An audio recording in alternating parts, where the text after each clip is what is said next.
करोड़पति बाप का अकलौता बेटा झुग्गी वाली लड़की को दिल दे बैठा। ये मुलाकात, ये मोहब्बत कितने लाखों में पड़ी, सुनकर नाजरीन आप हैरान रह जाएंगे।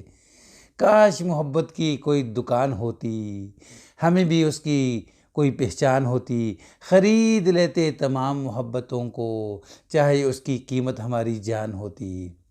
शीशे पत्थर टच ना हो जाए, वेखी किधरे सच ना हो जाए, हीरे वर्गा यार है साडा, खच्चां दे नाल खच ना हो जाए।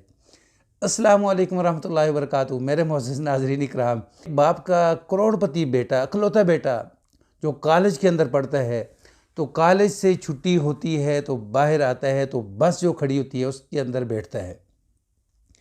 बस के अंदर बैठता है तो एक खूबसूरत हसीना परी जो है वो सामने नज़र आती है। लड़का उसे देख ही जाता है, ताड़ ही जाता है। हत्ता कि लड़की जब नीचे उतरती है तो ये भी जनाबे वाला पीछे उतर जाता है।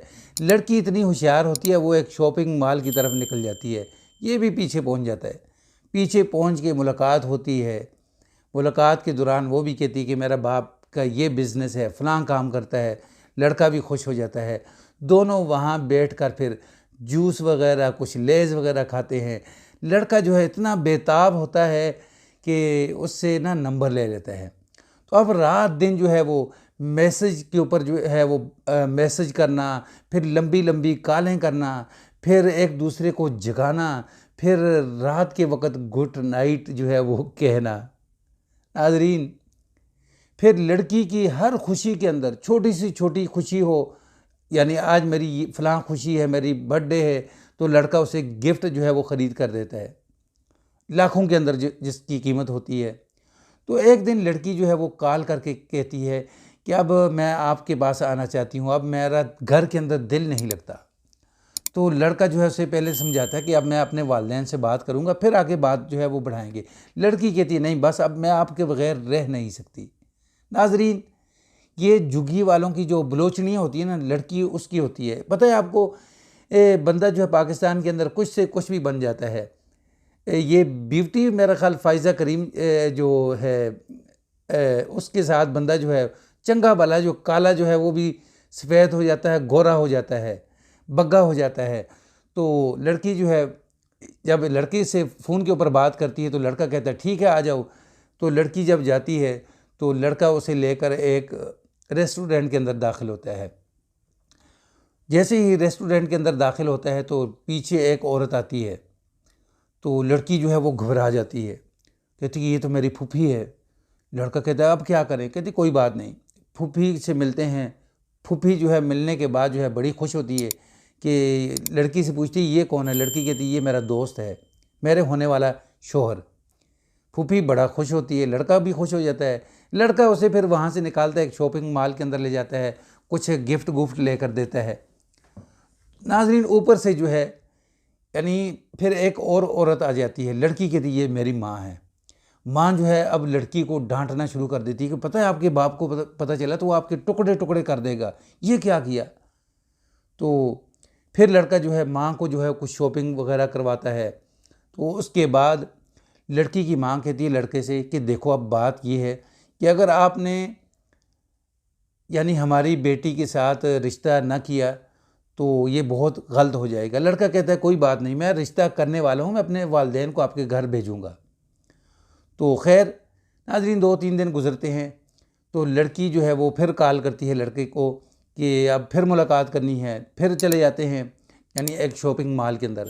तो वहाँ जो लड़की का पूरा टब्बर पहुँच जाता है।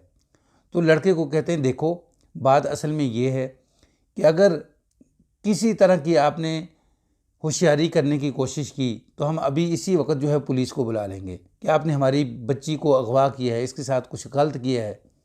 तो लड़का अब घबरा जाता है। तो अब लड़की की फैमिली कहती है कि हमें इसी वक्त जो है, इसी वक्त फिल फोर हमें 25 लाख रुपए जो है वो चाहिए। लड़का जो है पैसे वाला होता है, उसके लिए कोई मुश्किल नहीं होती।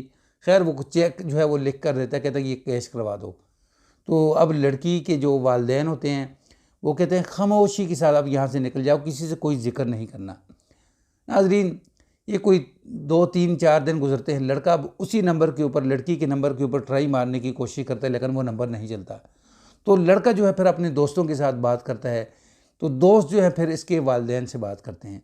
जब वालिदैन से बात करते हैं तो वालिदैन पहुंच जाते हैं पुलिस स्टेशन के अंदर। जब पुलिस स्टेशन के अंदर पहुंचते हैं तो पुलिस कहती है कि लगता है कि आप हनीमून नहीं, हनी ट्रैप का जो है वो शिकार हो चुके हैं। लगता है किसी ने आपके साथ जो है वो धोखा किया है, फ्रॉड किया है। तो फिर लड़का जो है वो लड़की की तस्वीर दिखाता है, तो पुलिस वाले जो है वो सर पकड़ के बैठ जाते हैं कि ये तो पहले भी कई बार, यानी इन्होंने कई लोगों के साथ इस तरह धोखा कर लिया है, लेकिन ये हमारे काबू में ये ख़ानदान नहीं आ रहा। लड़के से पूछा कि इसका कोई राब्ता नंबर जो है वो बंद है, कोई एड्रेस। लड़का कहता है मुझे पता ही नहीं है, बस ये कॉलेज के लिए आती थी तो इसी दौरान हमारी मुलाकात होती थी तो वापस वो चले जाती थी। तो नाजरीन, ये जो कुछ मिनटों की मुलाकात है, लड़के को 25 लाख रुपए तो नगद, तो जो शॉपिंग, जो लड़की को गिफ्ट जो है वो लेकर देता रहा, कम से कम जो है कोई 50 लाख रुपए जो है, लड़का कह रहा है कोई 50 लाख रुपए जो है, यानी इसके ऊपर मैं खर्च कर बैठा हूँ, महबूबा नहीं मिली। नाजरीन, ये वाकई स्टोरी अगर आपको पसंद आए तो इसको आगे शेयर कर दें, तो चैनल पर नहीं हो तो उसको सब्सक्राइब कर दें, बेल के बटन को दबा के रखें ताकि आने वाले इस तरह के नए वाक़यात आपको मिलते रहें। अस्सलामु अलैकुम वरहमतुल्लाह।